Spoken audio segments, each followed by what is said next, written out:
Carrot கோஸ் பொரியல் தான் செய்ய போகிறோம். அதுக்கு தேவையான பொருட்கள் இன்க்ரீடியன்ட்ஸ்: சின்ன வெங்காயம் கொஞ்சம், பச்சை மிளகா ஒரு 4 பச்சை மிளகா, கருவேப்பிலை ஒரு 2 பீஸு, அப்புறம் தேங்காய் கொஞ்சம், கேரட் கோஸ் 2 கேரட் கோஸ் பாதி எடுத்து கட் பண்ணி வச்சுருக்கு கழுவி. ஆயில் 3 ஸ்பூன் ஊற்றிக்கலாம்.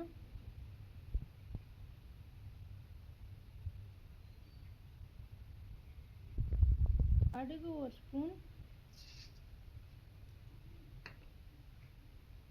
உளுந்து 1 ஸ்பூன்,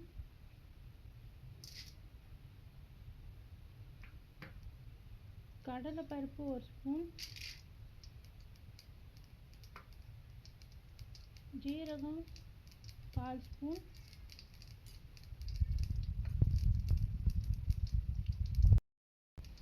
அப்புறம் சின்ன வெங்காயம் கொஞ்சம்,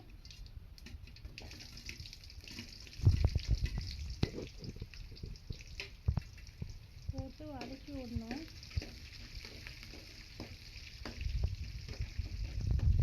வெங்காயம் ஒரு 2 நிமிஷம் நல்லா வதக்கி விடணும். அதுக்கப்புறம் கருவேப்பிலை, அப்புறம் பச்சை மிளகா இது போட்டு வதக்கி விடணும். ஒரு 1 நிமிஷம் வதக்கி விடணும். இப்போது கேரட் கோஸை போட்டுடலாம்.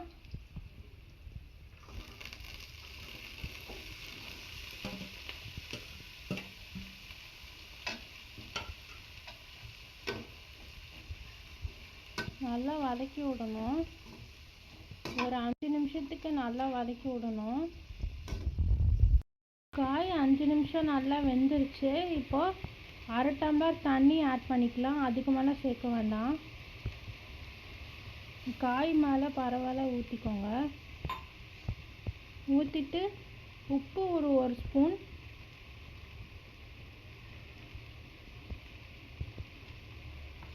போட்டு நல்லா கலந்து விடுங்க.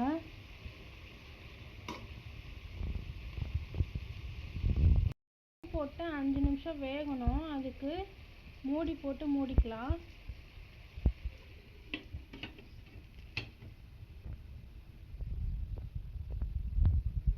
5 நிமிஷம் கழித்து பார்க்கலாம். 1/4 ஸ்பூன் ஆட் பண்ண போகிறோம். ஆல்ரெடி பச்சை மிளகா போட்டிருக்கு, அதனால கொஞ்சம் ஆட் பண்ணிக்கிட்டால் போதும். உங்களுக்கு தேவையான அளவுக்கு நீங்கள் ஆட் பண்ணிக்கோங்க. அப்புறம் மிக்ஸ் பண்ணி விடணும்.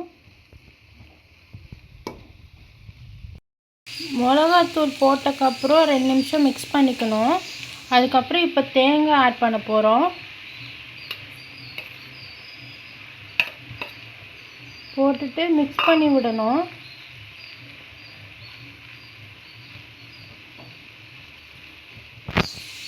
மிக்ஸ் பண்ணி விட்டால் அவ்வளோதான், கேரட் கோஸ் பொரியல் ரெடி.